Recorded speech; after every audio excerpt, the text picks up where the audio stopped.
अस्सलाम वालेकुम व्यूअर्स, मेरा नाम है अलीना और आप देख रहे हैं मेरा यूट्यूब चैनल। आज मैं बनाने जा रही हूँ बीफ निहारी। निहारी बनाने के लिए आपको चाहिए आधा किलो बीफ। इसको मैंने बॉईल कर लिया था और यखनी निकाल ली थी।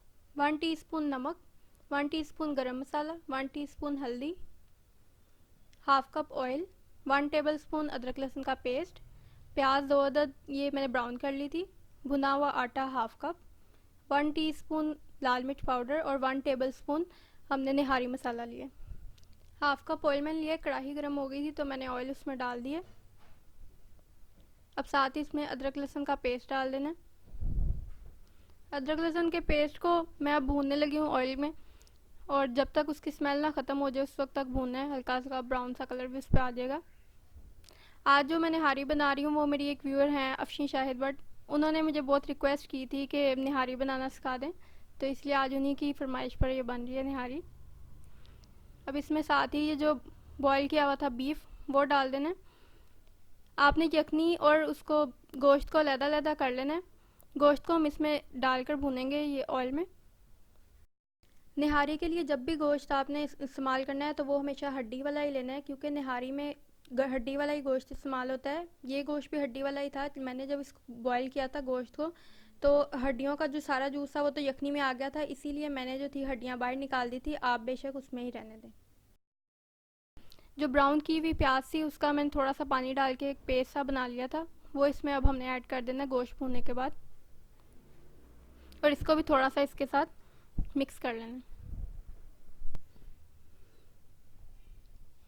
अब इसमें मैं हल्दी ऐड करने लगी हूँ, और साथ में जो मिर्च और निहारी मसाला है वो भी साथ ही ऐड कर लेंगे।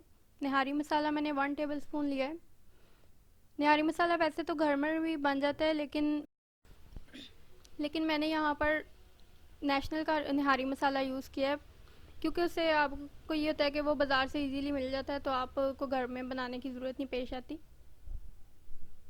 अब इसको बस थोड़ा सा भून लेते हैं इसमें मसाले में, और लास्ट पर जो है मैंने जो यखनी निकाली थी वो इसमें डाल देंगे और इसको थोड़ा सा पकने के लिए छोड़ देंगे, ताकि ये ग्रेवी का जो सारा टेस्ट है वो इसमें आए गोश्त में। जब आपने गोश्त बॉईल करना है तो उसमें इतना ज़्यादा पानी नहीं डालना, बस थोड़ा इतना पानी डालना है कि वो बॉईल हो जाए और उसकी थोड़ी सी यखनी निकल आए, और वो जितनी यखनी बनी थी वो सारी हम इसमें डाल देंगे और इसको 20 मिनट के लिए पकने के लिए छोड़ देंगे। जब तक ये पक रहा है उतनी देर तक हम जो आटा भुना हुआ था उसका एक पानी डाल के थोड़ा सा पेस्ट बना लेते हैं, जिससे निहारी जो है वो थिक उसकी हो जाएगी और उसकी शक्ल बहुत अच्छी आएगी। पानी थोड़ा सा डाल के आटा जो मैंने भुना था, एक पैन लेकर आपने आटा भुना हुआ यूज़ करना है। बिल्कुल भी ये ना हो कि आप कच्चा आटा उसमें डाल दें और उसकी पेस्ट बना लें। थोड़ा थोड़ा आटा ऐड करके और साथ साथ उसको मिक्स करते जाना है पानी में। उसकी गुठलियाँ बिल्कुल भी नहीं बननी चाहिए। अगर गुठलियाँ बनेंगी तो जब आप उसको निहारी बनाते हुए उसमें ऐड करेंगे लास्ट पे, तो होगा क्या कि वो गुठलियाँ बिल्कुल भी उसमें मिक्स नहीं होंगी और उसकी अजीब सी शक्ल आ जाएगी। इसलिए बहुत अच्छे से इसको मिक्स करना है। जब तक वो पक रहा है इतनी देर तक हम इसको मिक्स कर लेते हैं। ये बिल्कुल पतला सा ये एक पेस्ट बन गया है, तो अब हम उसको निहारी जो थी वो पक रही थी उसमें से थोड़ा थोड़ा करके ऐड कर देते हैं।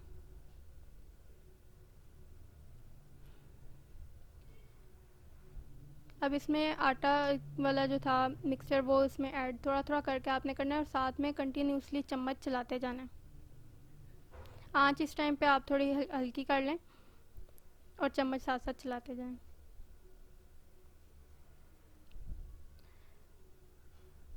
आटे वाला मिक्सचर आपने इसमें कितना डालना है और उसको कितना थिक करना है वो आप पर ही डिपेंड करता है। थोड़ा थोड़ा डालें और देख लें कि कितनी आपको निहारी थिक चाहिए, और बस जब इसको हिलाते जाएं और मिक्स करते जाएं, क्योंकि जब ये थोड़ी देर बाद पकेगा तो ये वैसे भी और थिक हो जाएगी, इसीलिए ज़्यादा थिक नहीं हमने रखनी। बस अब इतना ही मैंने डाला है मिक्सचर और बाकी का मैंने रख दिया। अगर बाद में ज़रूरत पड़ी तो और डाल लेंगे और इसको और गाढ़ा कर लेंगे।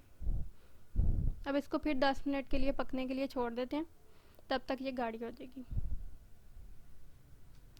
10 मिनट हो गए हैं। अब उठा के चेक करते हैं ढक्कन के ये पकी है कि नहीं। बहुत अच्छा इस पर कलर आया है और इसकी जो है ऑयल भी निकला है। अब इसमें लास्ट पे गरम मसाला ऐड कर देती हूँ। गरम मसाले को बस इसमें मिक्स करना है और हमारी निहारी बिल्कुल पक कर तैयार है। इसको बस 5 मिनट तक और थोड़ा सा पकाएं और डिश आउट कर लेते हैं। आप इस निहारी को ज़रूर ट्राई करें। आगे ईद आने वाली है, आपके घर वालों को बहुत पसंद आएगी और ये बहुत ही मज़ेदार बनती है। आप मुझे जब कोई भी चीज़ ट्राई करते हैं तो अपना फ़ीडबैक ज़रूर दिया करें कि आपको कैसी लगी, और अगर आपको इस मामले में कोई कन्फ्यूजन है तो आप वो भी पूछ लिया करें कमेंट सेक्शन में कि आपको क्या चीज़ समझ नहीं आई। अब निहारी को मैं किसी बोल में डिश आउट करने लगी हूँ। उम्मीद है आपको मेरी आज की ये रेसिपी भी बाकी रेसिपीज़ की तरह बहुत अच्छी लगी होगी। रेसिपी पसंद आया करे तो मेरी वीडियो को लाइक किया करें और साथ में मेरे चैनल को सब्सक्राइब किया करें। मेरे फेसबुक पेज को भी आप विज़िट करें, उसको भी लाइक करें, और अगर आप मुझसे कोई स्पेशल रेसिपी बनवाना चाहते हैं तो वो भी मुझे ज़रूर बताएं, मैं आपकी फरमाइश पर वो भी बनाऊँगी। Thanks for watching my video. अल्लाह हाफिज़।